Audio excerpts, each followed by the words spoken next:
12वीं सदी का सूरज मशरिक़ वस्ता के उफ़ुक़ पर खून चका था।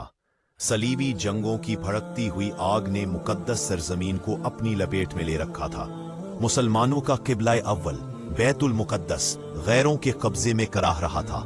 ऐसे पुरआशोब दौर में एक मर्दे मुजाहिद उठा जिसका नाम था सलाहुद्दीन अय्यूबी। सलाहुद्दीन, एक कुर्द सिपा सालार, ने अपनी बेमिसाल हिकमत अमली, अदलो इंसाफ और बहादुरी से मुंतशिर मुस्लिम रियासतों को एक परचम तले जमा किया।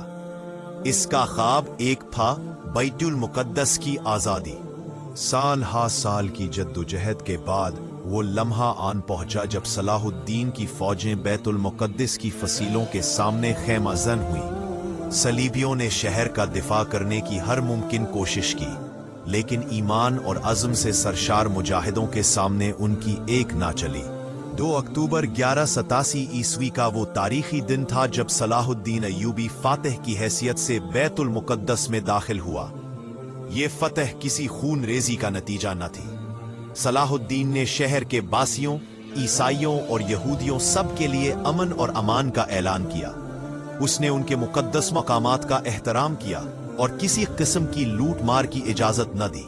सलाहुद्दीन अय्यूबी की ये फतह न सिर्फ एक शहर की आज़ादी थी, बल्कि अदलो इंसाफ, रहमदिली और रवादारी की एक लाजवाल मिसाल भी थी।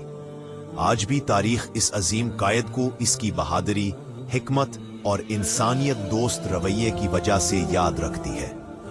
इसकी कहानी हमें यह सबक देती है कि ताकत से ज्यादा किरदार और इंसाफ की हुक्मरानी देरपा होती है। आज भी सदियों गुजरने के बाद बैतुल मुक़द्दस एक और सलाहुद्दीन अय्यूबी की मुंतज़िर है, एक ऐसे रहबर की जो न सिर्फ ताकत से इस मुक़द्दस शहर को अमन का गहवारा बनाए, बल्कि अदलो इंसाफ और रवादारी के जरिए तमाम मज़ाहिब के पैरोकारों के दिलों को भी जीत ले।